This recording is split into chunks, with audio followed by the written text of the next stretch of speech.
Hi, Douglas Simonson here, coming to you from Mexico with a drawing demonstration. Today I'm going to be drawing my newest model, Juan Pablo, using a technique I call scribble hatching.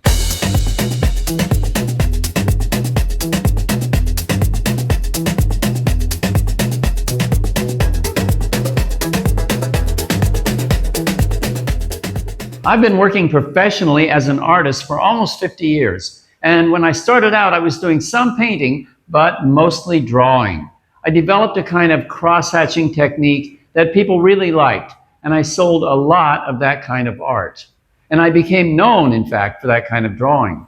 I got really good at it, but over time I kind of burned out and I turned more to painting. And I began to think of myself more as a painter, and kind of turned up my nose at my earlier cross-hatching work. But maybe a couple of years ago, I started to realize that was dumb. And I started doing some cross-hatching work again, and I enjoyed it. And what's happening now is I'm finding more of a balance between drawing and painting. So recently, I've done several cross-hatch drawings in a pretty tight, precise style. And that's good, but I started looking at it and thinking, isn't there a looser way to do this? And I started to think about some drawings I'd done in the past, specifically a couple back in the late 80s, early 90s. This is one of them. It's called Thinker, and it's a drawing of Ty Michael. And then this one, which is called The Poet, and the model for this is Peter. This is one of my all-time favorite drawings. I love the energy of it, the looseness, and I thought, why can't I do that anymore? And I thought, I'm going to give it a shot. So I have a new model, a Colombian boy named Juan Pablo, and I have some beautiful shots of him, some beautiful photos that I've been wanting to do something with.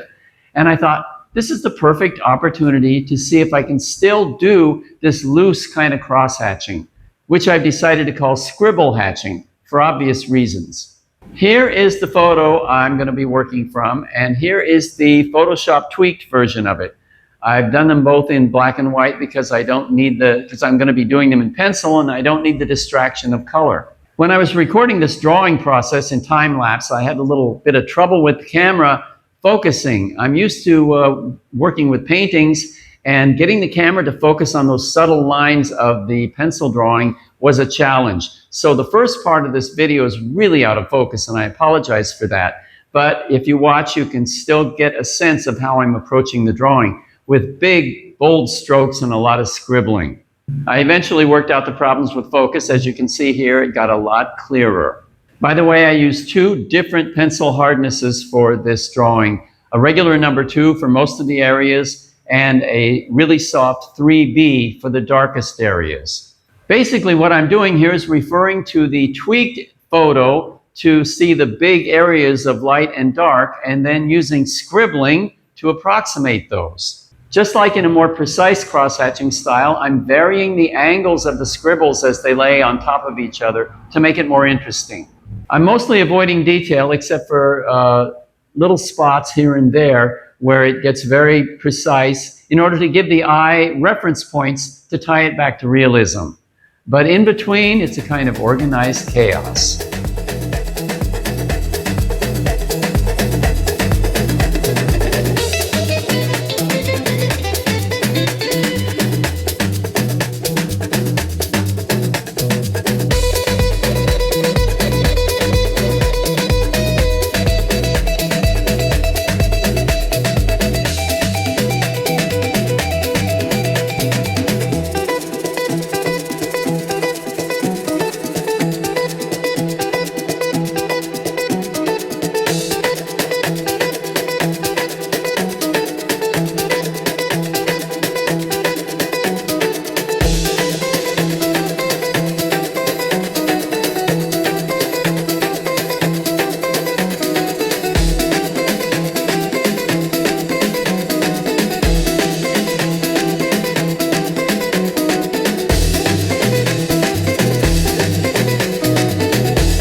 And here's the finished drawing, which I entitled Juan Pablo. I was really pleased with this because I wasn't sure I could still do this kind of drawing. And I think it turned out really well, and I had a lot of fun doing it. I'm definitely going to be doing more of these. And that's it for today. I hope you enjoyed watching me draw and experiment with scribble hatching. Please subscribe if you haven't already. That inspires me to do more videos. And if you got a little inspired watching me draw today, great! Sharpen your pencils and go draw! Magic could happen.